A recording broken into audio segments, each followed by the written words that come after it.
Hi, it's me again. Today I thought I'd do an artist study, similar to my Rodney Matthews artist study I did a few months ago, and I go through different artists that influence me, and it's more for my own brain to kind of sort them out and see how they influence each other and how I can be inspired from them to make my own work.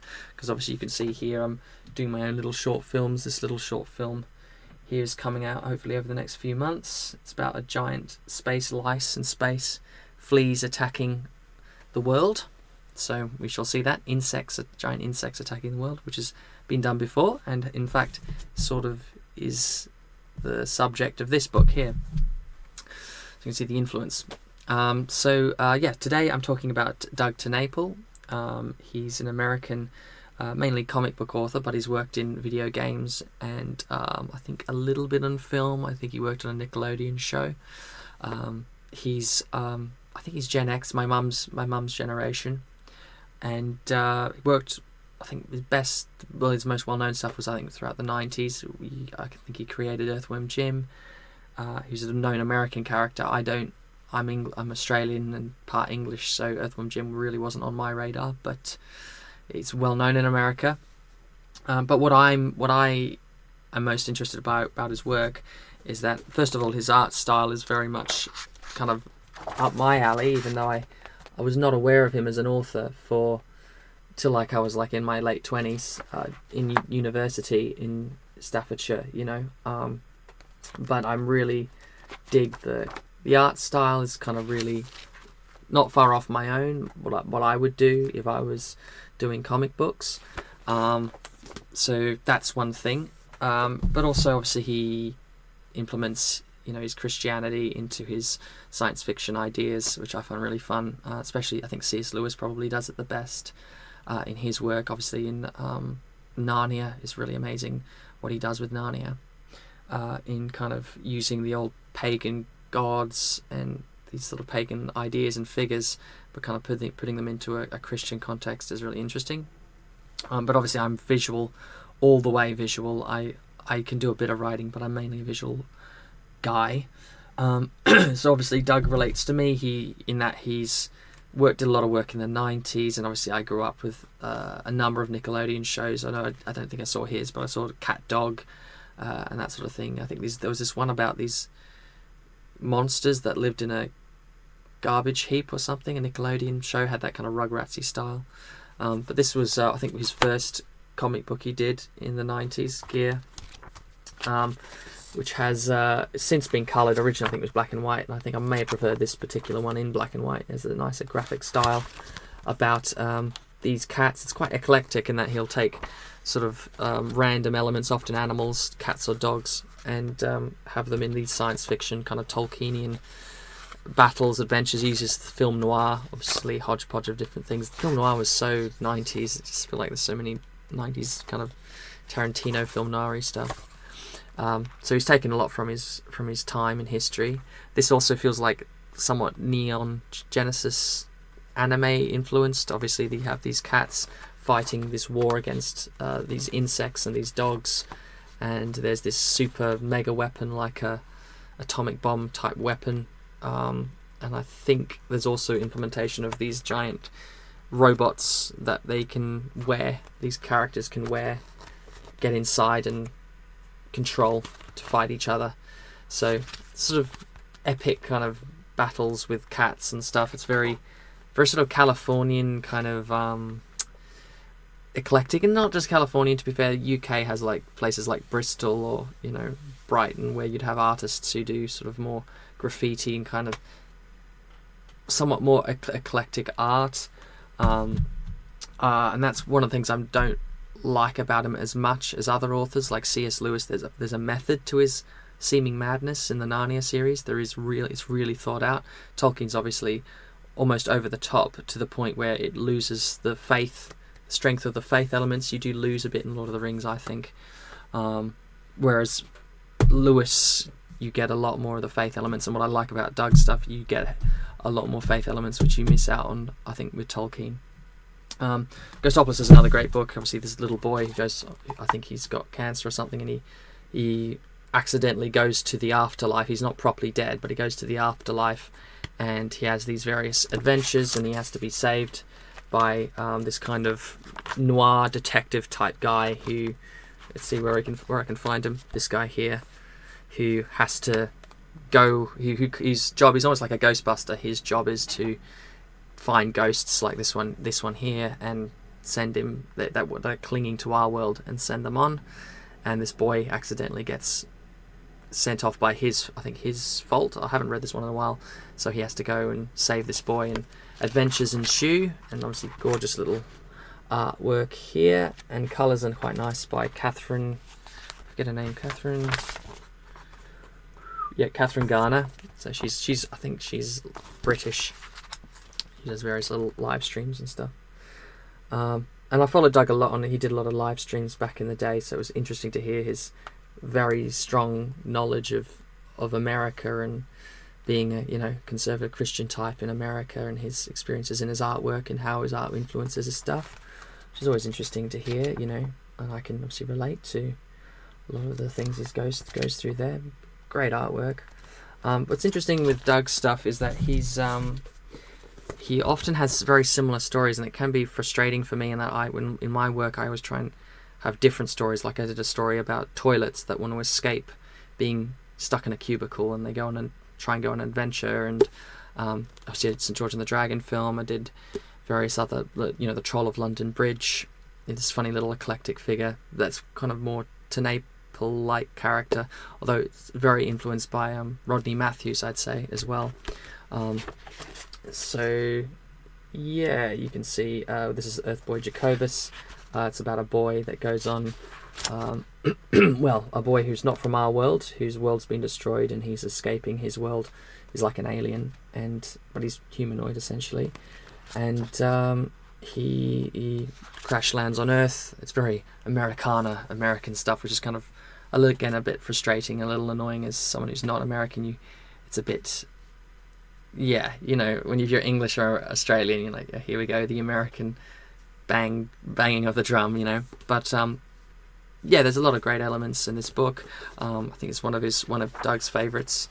Although I say this kind of is sort of a little bit generic. It does take a lot off of John Carter, Edgar Rice Burroughs' kind of Americana science fiction, and obviously Doug puts his sort of Christian edge to it in this alien humanoid who is raised by this US Marine, and this kind of journey that they go on, and they have to face these unsurmountable odds in this new sort of evil alien parasitic race that comes to Earth, similar to like in Independence Day. They come and they sort of destroy, they destroy the worlds that they come to. It's very sort of communistic type creatures. He's very on the nose with the communistic kind of elements here. You can see here and I really love this concept. This big like whale character, evil whale or whatever, that shoots out like these humanoid figures that are like literally just a part of it. They have no individuality. So that's kind of interesting, playful, very visually playful, which I would, if I was doing a story, like my story would be about that and about the figures on that, and what it would be like to be like a normal person, kind of semi-pretending to be one of them so they're not noticed, or maybe they shouldn't do that because then they would become one of them if they pretend to be long enough. So I would play on that more, maybe, but I like instant concepts, and that's why I think I like Rodney's stuff somewhat more than Doug's, although I really can get into Doug's stuff because I can read it, take my time, where Rodney's stuff is just an image. This stuff is quite enjoyable in that you can get into the story, although I'd say the story really picks up the final bit where everything kind of clicks together in this emotional arcs with the Marine father character, who's like the father in Pinocchio. A few spoilers here, and this is another good in Black Cherries. He uses more Catholic visuals, although it is a bit violent. It is quite violent. It is quite, sort of definitely would get like a Tarantino-esque rating. Tarantino-esque kind of story about an alien who comes to Earth and becomes a priest, I think. Catholic priest or something. there's a few things that as a Catholic I'm not keen on. I think Doug might already know with the host, the alien, or this character who's like this really rough character. He's given, like, he has this father character who is a literal father, and he was an orphan, but he became a rough kind of, I don't know, LA adventurer, whatever, takes work for hire and stuff, and he's like kind of grizzled and kind of a bad guy. And there's a scene where the father priest character, who knows him very well from childhood, says, "Oh, here's, take the host, and then you'll get super strong and you'll have Christ in you, and you get to fight the monsters." Whereas obviously as a Catholic, like, you need to have confession first. Like, that's a big deal. So it was a little off in that way, but this is kind of like science fiction Catholicism. I don't take it as like actual Catholicism. It's like a different parallel universe, and different rules apply. So I have to kind of play that. Yeah, this was a really, again, another fun one in that what if the alien was the priest, like, is there religion in space, and C.S. Lewis plays with that, obviously, with his space trilogy. And I think I've said before, I think the third one's my favourite. The third one's really, really deep. I think everyone, says the third one's quite profound in what it's sort of saying. But yeah, that's Doug overall. He's very reminiscent of the movies I watched in the 90s. Like, I'd watch, what's it called? Prehysteria, these old cheesy direct-to-video movies featuring dinosaurs and that whole kids culture. And I think Doug helped to define that a bit. He was part of that generation who was just in their 20s in the 90s and spearheading that. What do kids like? Let's try and make that. And I was the receiving audience very much of that. So that's that kind of time snippet is interesting element. Obviously, a lot of similarities to C.S. Lewis's work, although Lewis is far deeper, obviously, in his work, I'd say, than Doug TenNapel is. Doug, I really like his work, but Doug does just focus on more his experiences in his work, and obviously C.S. Lewis does so in his work as well. But C.S. Lewis maybe had more experience to play with having been in the war, the Great War, the World War One, and in being in sort of more highly trained in the classics, and then obviously becoming an atheist, and then coming back to the faith and seeing that world of 1900 to 1960, you just 1950, even those 50 years, like, so much was going on in the world, and he was in the London, and Oxford, London, Cambridge, whatever, and in that pool of knowledge, and taking from all that history associated to that. And Doug has a little, I think in some ways, a little less to work with obviously America is such a newer country. He plays with a lot of American, obviously Edgar Rice Burroughs and was it El Chupacabra and various. I heard of Bigfoot. Bill is another character playing with Bigfoot and American mythology and building that. So in some ways, obviously, America is still a fairly new country and it's still building its mythology, and Doug's a part of that building and kind of having those Christian very much family elements in all his stories, which is nice. But I like to play around with different ideas. I mean, I really like, funnily enough, Incredibles is really cool, and how it takes the family and they're all superheroes. But with Doug's brush, he kind of would paint a very similar vibe of the nice, the good mum, and then the dad who's got issues and he's got to marry the mum maybe, and then there's the son, often a son figure. It's almost always a son. And obviously the son has issues with sin and fighting sin, and the father would have issues with sin, fighting sin. You see that a bit with the woman, but not as much.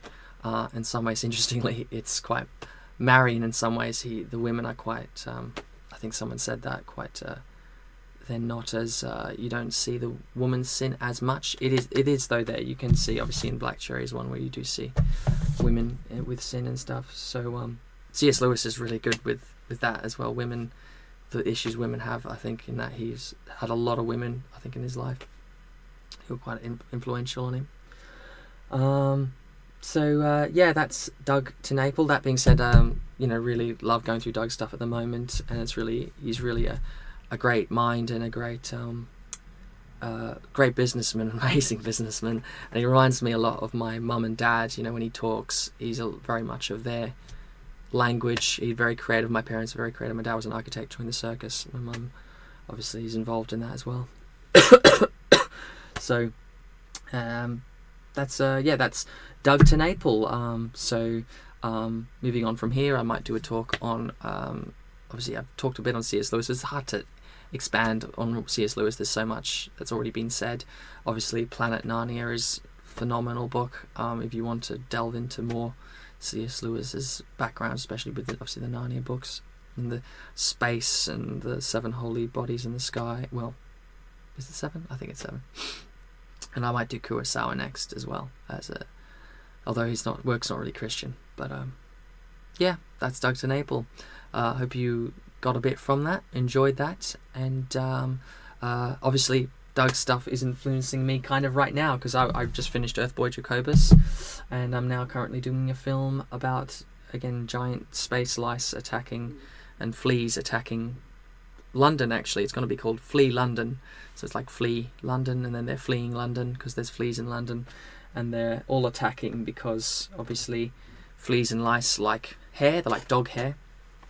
The Isle of Dogs is where the events take place, and obviously that's what lice and fleas like dog hair, and obviously the giant high-rise skyscrapers are like hair to them because they're giant and they're from space, so they see that and they go, oh, it's like hair, and then obviously they're attacking all the people and stuff. So see how that goes. Right. Bye.